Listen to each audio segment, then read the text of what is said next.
So it seems like the first game after the trade deadline for many teams that have made big deals ended up being a difficult ask, a difficult win scenario. Carolina lost 2 nights ago.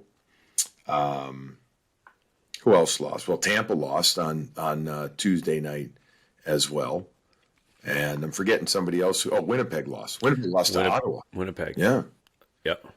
So the Bruins on Tuesday night take on Buffalo as we welcome you into Morning Brew with Jaffe and Razor.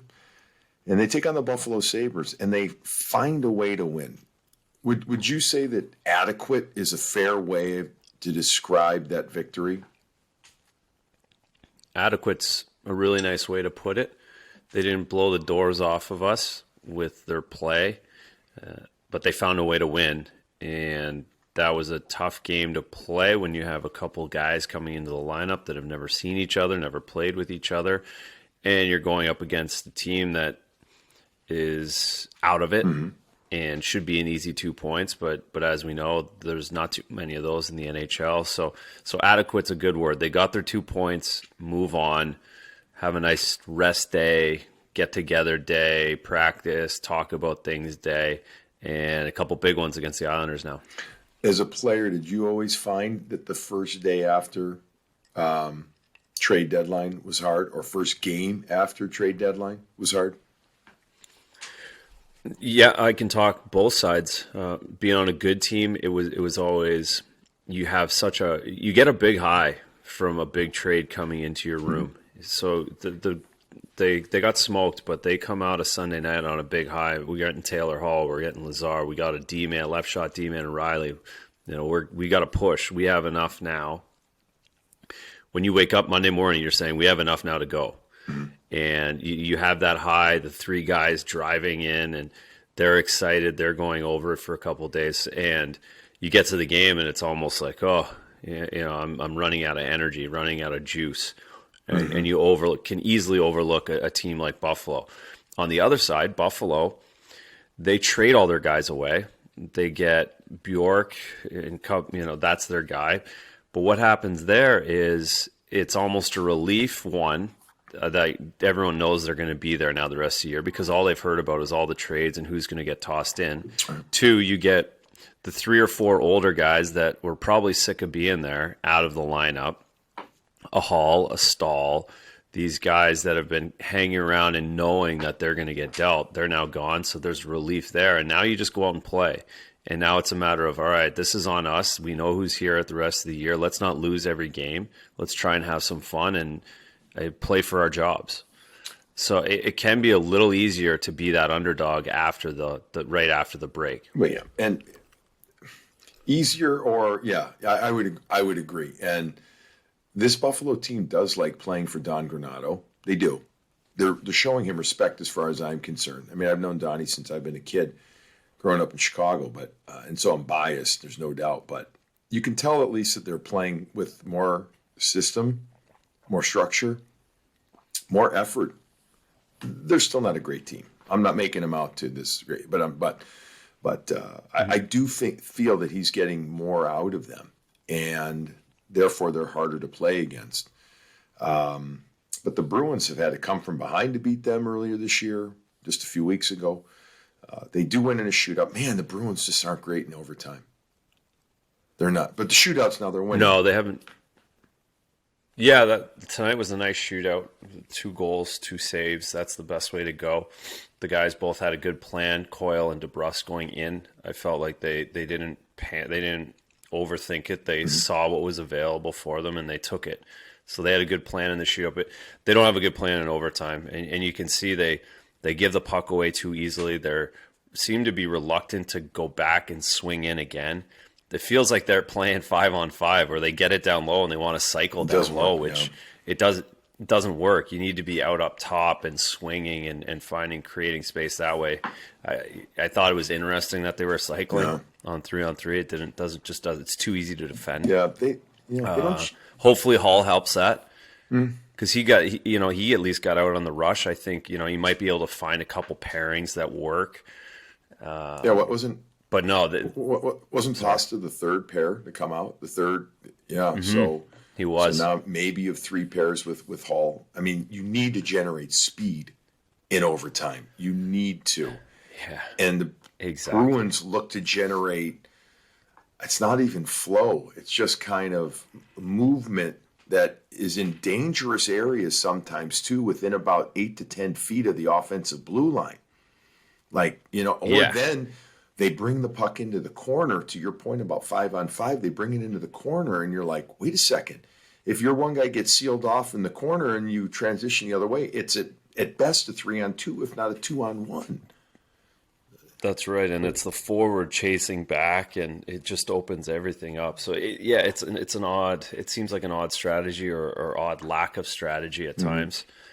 So they need to Can't fix it. Hopefully, they don't go to too many overtime games, but they could become important. Yeah, you're right. So I want to ask you this different question, actually. Besides, we'll get to the game in a minute. Why? So the NHL allowed David Riddick, who was a goalie, traded from Calgary to Toronto, to fly with his team from Calgary to Toronto, where Calgary played Toronto on Tuesday night. Why don't you think the league allowed Hall and Lazar to travel with their team from Buffalo to Boston instead of having to drive like I keep envisioning like a Muppet movie, where these two guys are or somebody's driving them, Yeah, pulling over at the service center to have McDonald's together. Yeah, like I haven't thought about this. Was it the league that didn't allow them? My thought is the guys wanted to have their cars. We can pack a bunch of stuff in our car. We can pack 3-4 suitcases. We can pack our clothes for the rest of the year, have our cars with us, and get across. Whereas Calgary to Toronto, you're not driving. Maybe that's it. So if it was me, I would rather drive. That would be my personal preference because I could have all the stuff I need. Dude, on Tuesday night, the Prius blew by me on Storo. Like, so. Oh man, the Prius go! I would be in my Prius driving across. Right, I knew. I'm going to say, how do you not want to take the Prius from Buffalo to Boston? Prius drove from Dallas 3 or 4 times. That's amazing, just simply amazing. But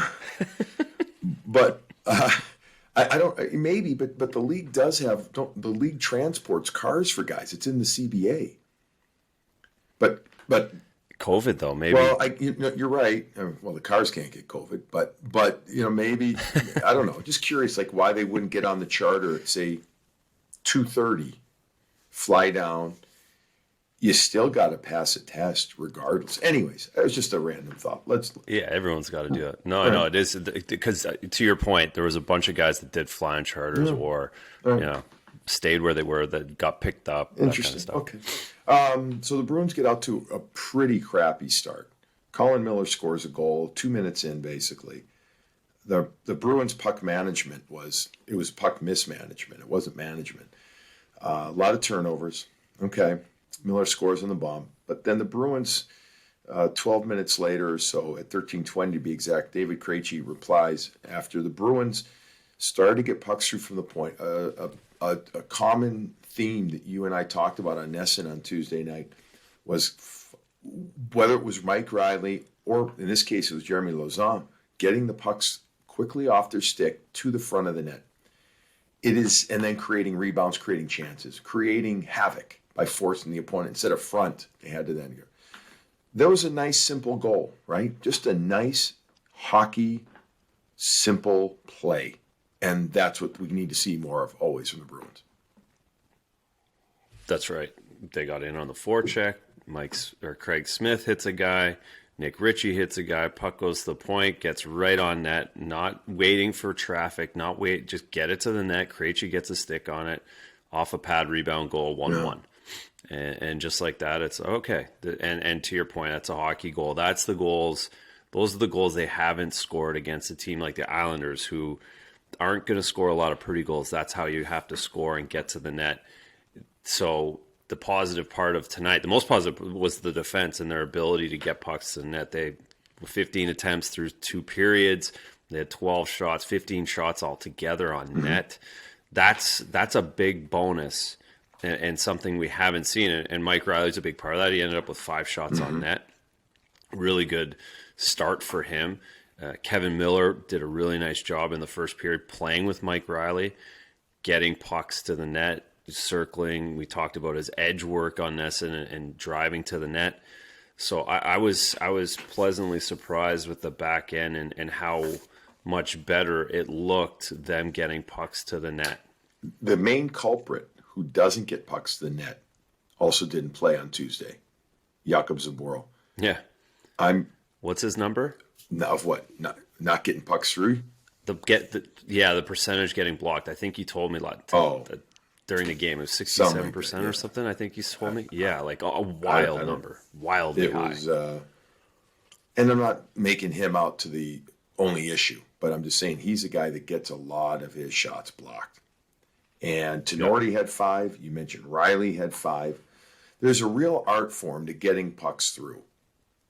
And it's a combination of footwork. It's a combination of, I think, vision. You're not looking to score. You're looking to find lanes. You're shooting for a stick. You're shooting for an area. It's also about the quickness of your release, how quickly you can get it through, and not thereby allowing the second layer, obviously the first layer, but in particular the second layer, to set in front, down low, and to be able to make a block, or as you always say, to front the puck. And the other thing is it's playing with your head up. I mean, that's part of the vision, but it's playing with your head up, so you're actually thinking that 1 second ahead. What am I going to do? Yes. Where am I going to go with this? And it's a practice. It's a skill. That's right. That's the big one. That is that third one is most guys at the NHL level have the skill to get by the first layer. They have the skill to shoot the puck quickly, but they don't always see the play before it develops and to know where they're going to shoot before that puck comes from low to high. And if you don't know where you're going to shoot, just like we say about if you don't know where you're going to pass before you get the puck, it's the same thing with the defenseman. If you don't know where you're going to shoot or what lane, what side of the net, what side of the lane you want to take it before that puck comes to you, then someone's already filled that space. I know there's been a lot of... And they'll just read and react. Exactly. I remember even as a youngster and then, getting into college and playing college, whatever, watching Raymond Bourque do it. Oh my God, did he get pucks through? Huh. Oh, was he? Yeah. And one of the greatest of all time. I mean, obviously you think he'll be good at, but he was just so good at punching pucks through. I remember. And when I was, it was never hard. It was never a full slapper. It was always a half slap, a little wrister, whatever it took. But he always knew he always picked the right kind of shot for the right situation. That's, I mean, Ray Bourque's unteachable, right. But there is a level down from Ray Bourque that you can learn and understand and figure out. Yeah, no, you're right. But we're going to talk about Riley in a second, but let's just finish on the game run, the game sheet running through. Craig Smith gets the second goal for the Bruins on a really nice back check play by both him and Taylor Hall. The defense in front to help thwart it, and then they transition back up the ice. Craig Smith, goal and assist, he said, bringing it again. Had a couple of takeaways, had a couple of giveaways as well in the game, but the Bruins in general had some giveaways here. He's just in that scores streak, that hot streak. It's going to end where he won't score really. But as long as he's touching the puck and not shooting from 30 plus feet, I'm good. Yeah, agree 100%. And yes, he's not going to go on a 27-point game point scoring streak to finish the season here. But he's not going to go. I don't get the sense he's going to go cold like he was earlier on. He might have a game here and there that he doesn't get the puck in the net, he doesn't get an assist, but he's playing a little differently, and I think he fought through those bad times in a really nice job that some of the other guys haven't done, where he kept his energy up, he kept his feet moving, he was still shooting from far out, but he started to get to the middle of the ice a little bit more. He was missing nets, but he was still getting to the middle of the ice, and now he seems to have his range. He seems to have good confidence, and I really this is the game we expected from him. I agree. Early on in the season, what we've seen the last 10 games. Yeah, from and him. I like him. I like him playing right now with Krejci more than Coyle, if only because Coyle's looking to regain that puck possession, circling the net, all that, Yeah, and I he's agree. working with Nick Ritchie. And don't get me wrong, I understand that Ritchie, Coyle, and Smith, the line that they wanted to see. However, Krejci is not going to want to, cycle like Coyle will. And I think that will maybe take Craig Smith out of his shooting areas more. He'll be working walls more. I hope with David Krejci, if he continues to play as well as he is with him, it keeps him in that offside or right side lane, just off the net, like where we saw his goal. So I'm hoping that that's what it is, and I think for now that's where he should be. Yeah, and watching that game tonight, that goal is, you could see how Taylor Hall pushes their D back and creates space, and Cassie taught he creates space with his speed, and Krejci can do the same thing in a different way. So if you have those two guys creating space and giving just a little bit room, any of those pucks that pop out, that's where Smith is on it. He can be, he can kind of come in behind and pick up the junk, pick up the garbage, find the open hole, and get that shot off really quickly, like we saw against the Sabres. That's ideal for those three guys together, and I think that's how Smith fits in well with those two guys. I agree. So for now, it's right. Good for him. It's right. He's on pace. In fact, he's clicking a little bit above than what he would normally. So good for him. This is what the Bruins need out of him. So he's performing. Krejci seems happy for the game, right? It seemed. Yeah. All right, let's touch on Taylor Hall. If we were going to give him a rating based on brews, I wouldn't say it was an iced beverage in the first period, but I would say it was a cold brew in the first period. One of yours, one of your fancy Starbucks cold brew drinks. I don't know how you order those things. Like meaning, what do you say? Cold coffee. I never get it. Anyway, it got warmer. Now I'm a hot guy. You don't like hot. I didn't get piping hot. It never got piping hot like you like it. No, it never did. It never. No. So I can't give him a Billy Cup. Even in the third period, but at least it got on the burner. Like it came out of the pot. It was. Yeah, you didn't have to put it in the microwave to drink coffee it. in the microwave, adequate at best. Usually not that good, but you're right. That's a very good analogy of how it. But it heated up though, just enough, right? It heated up. Yeah. He hadn't played in 9 or 10 days. Yeah, that's a hard thing, and it's no different. Listen, folks, whether you take off of work for 9 or 10 days and you come back from vacation, you know how you feel where you're in it, but like you're excited as hell to be back if you love your job, like Hall loves hockey. But there's a thing that's missing. It's called the rhythm, the routine, and it takes a couple of days to get back into it in your office or wherever you work.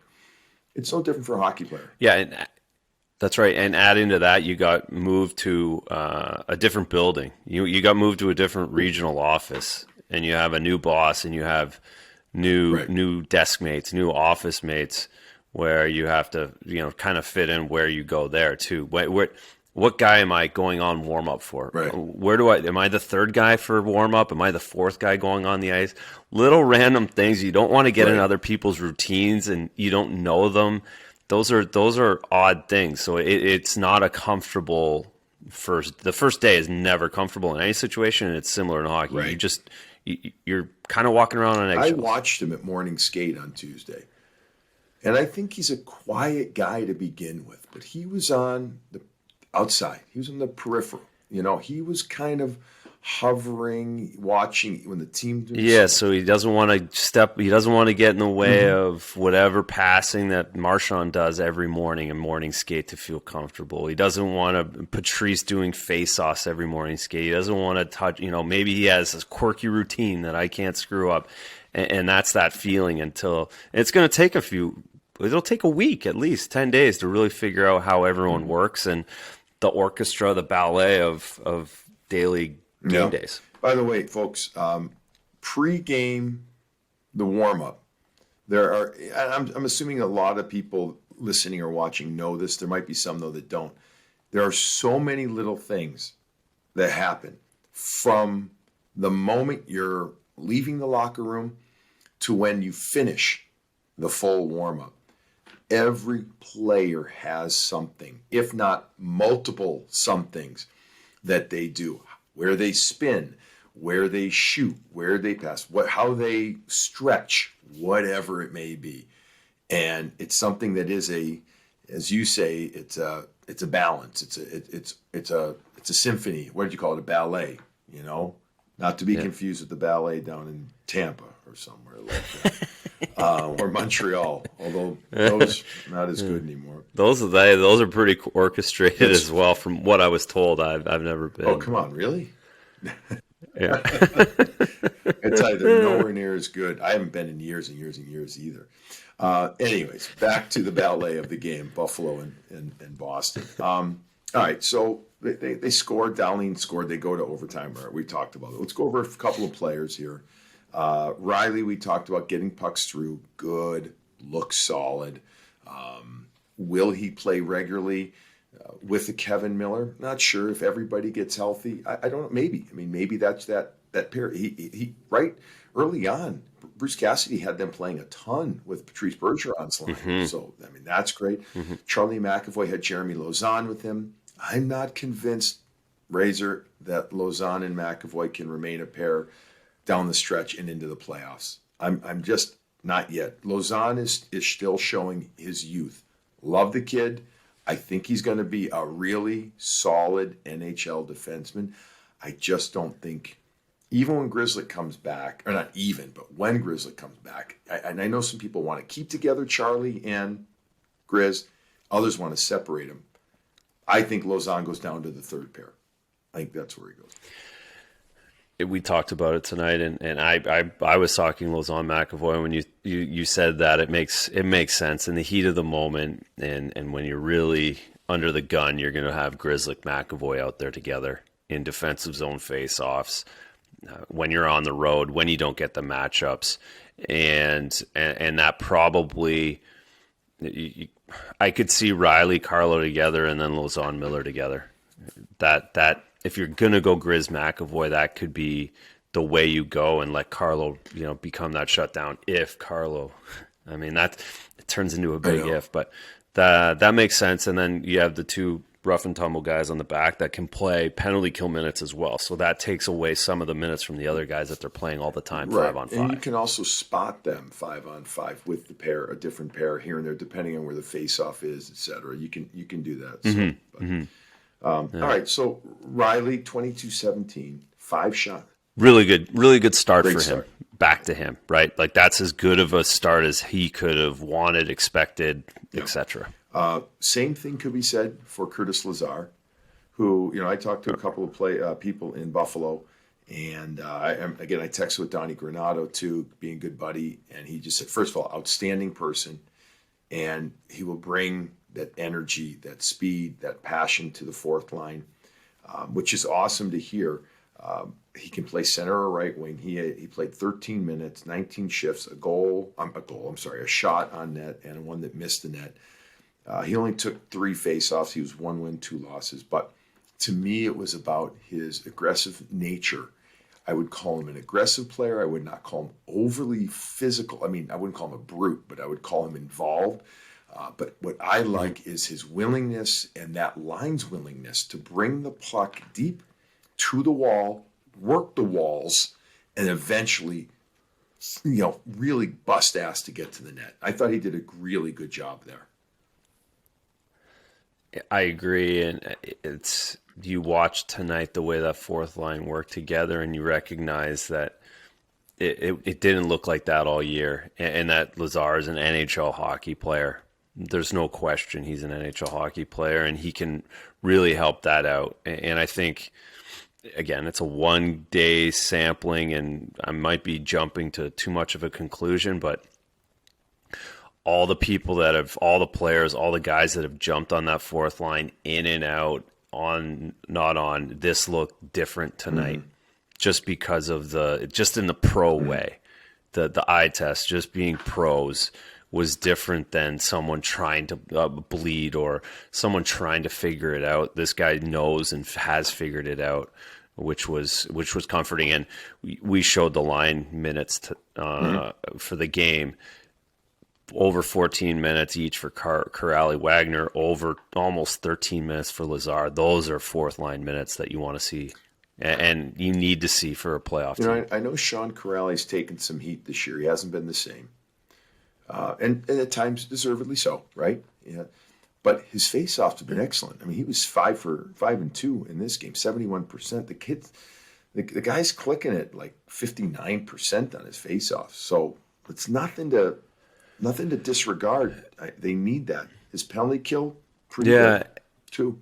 And I would say for them to get the offense that those guys get, the goals that those guys score are the nights when the other lines are clicking. I think they struggle. They're not going to score as many goals if it's a 2-1 game every time they're playing, because they have to be so much more defensive minded when they're playing, and they're not going to get any momentum from the other lines, or they're not going to get any extra chances. So in their defense as well.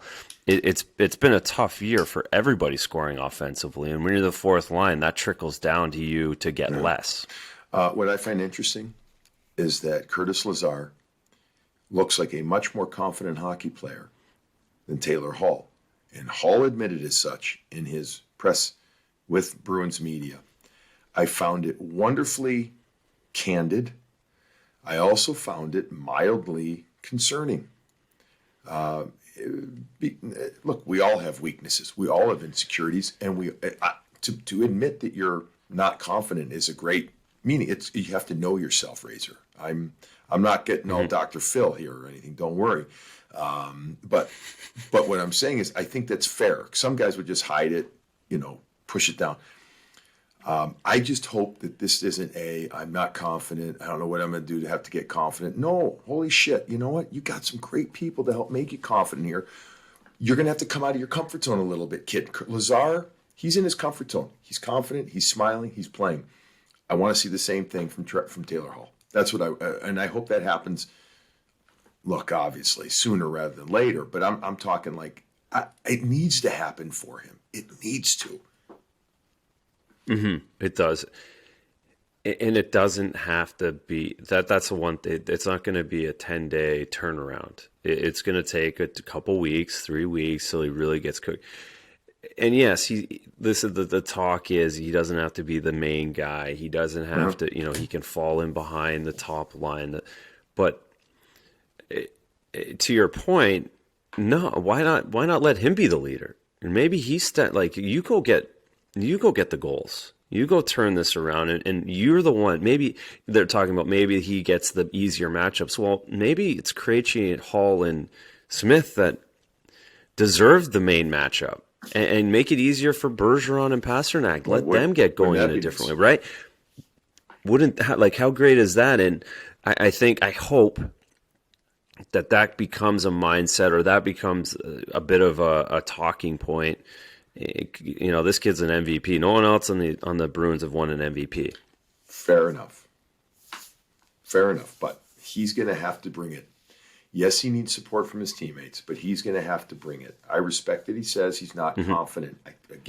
I really respect that. Self-awareness is awesome. Me too. But don't keep saying it. You have a golden opportunity. This is watershed moment in Taylor Hall's career. This is it. Meaning, this movement from the worst team, or one of the worst teams in the league, to one of the better ones. They're not the best. I know there are some people out there that think the Bruins aren't any good because they're used to the Bruins. Trust me, folks. I was with the Atlanta Thrashers, the New York Islanders, and the Chicago Blackhawks when the Blackhawks sucked.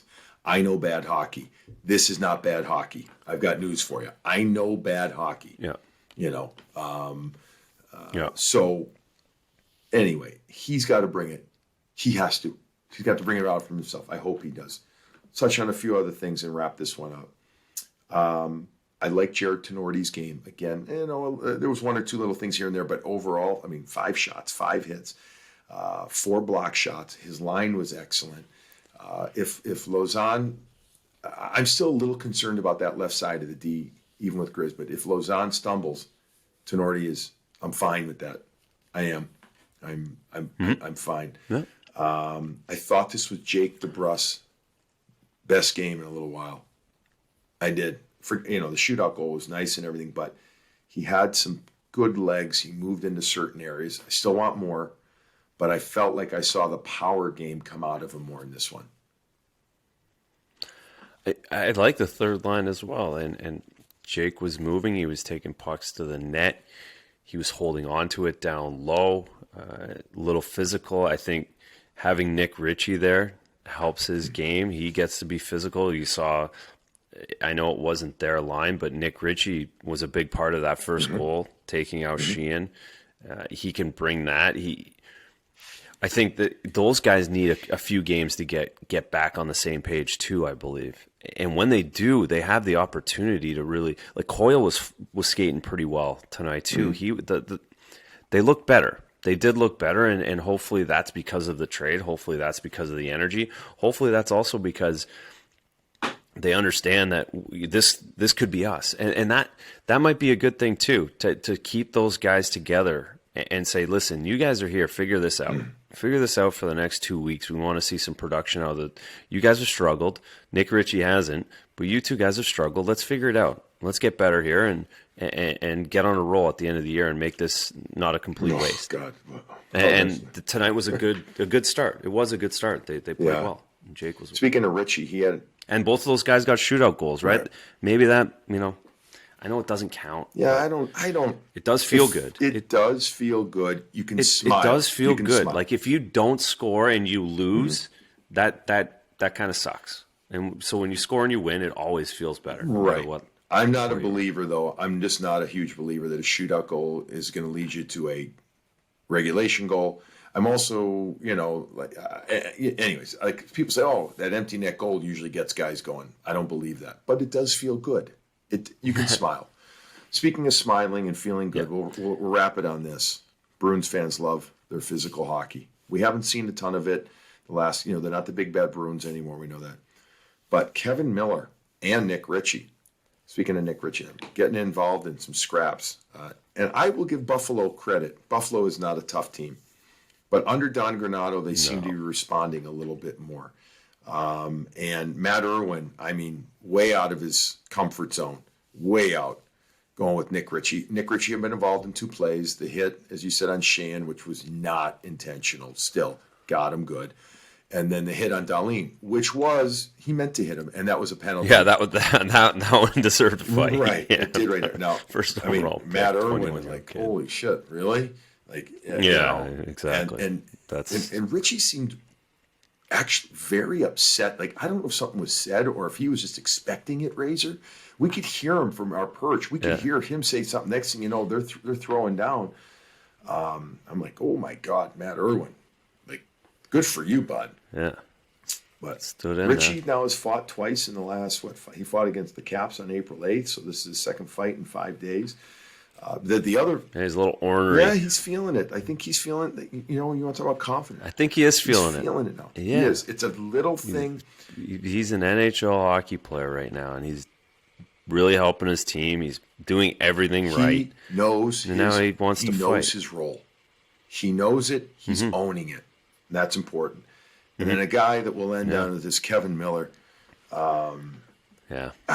What was who was the hit? Was it on Olofsson? I can't remember. It was Asplund. Sorry, I got my Rasmus's and. There's a lot of Rassies out there. A lot of Finns. The hit.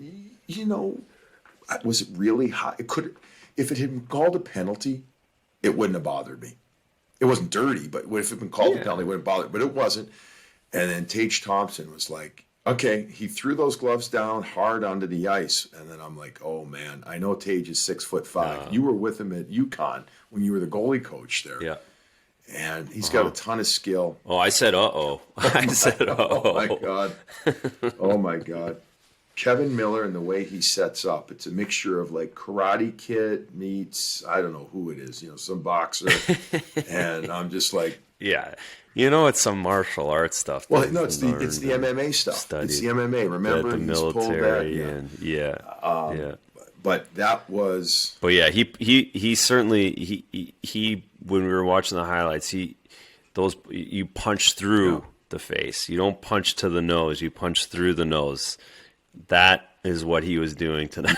He was trying to get to the back of that and head. Matt, as soon as Miller gets into it, watch out. He is so businesslike right there. Brent Thompson is Tage's dad. We talked in postgame. Brent, wonderful guy, head coach in the American League, played a bit in the NHL. Is he still at Bridgeport? Yeah, I think, yeah. right? And 6'2", 205 when he played, tough as nails. Played a year with the Providence Bruins, in fact, to end his career. Really nice guy. And I'm sure he's given Tage some pointers. He will, I think he'll be proud, but he will also give him some more pointers after that one when he's going in to fight there'll be some a guy critique. who's that technical in Kevin Miller. But good for him. But he should be proud. It's good Yeah. for the kid because that's not an easy one. All right, Bruins win 3-2 in a shootout over the Buffalo Sabres. Bruins will have practice on Wednesday, and then Thursday and Friday, the Bruins take on the New York Islanders. 2 games at home at TD Garden before having a Sunday matinee against the Washington Capitals as part of this longer homestand. So that'll wrap it up for this morning brew with Jaffe and Razor. Bruins win. They stay in the playoffs. They're looking all right. And by the way, I think they get Tuukka back on Thursday night. In the meantime, everybody, please don't disrespect coffee. Drink it hot and enjoy it hot. All right? See you later.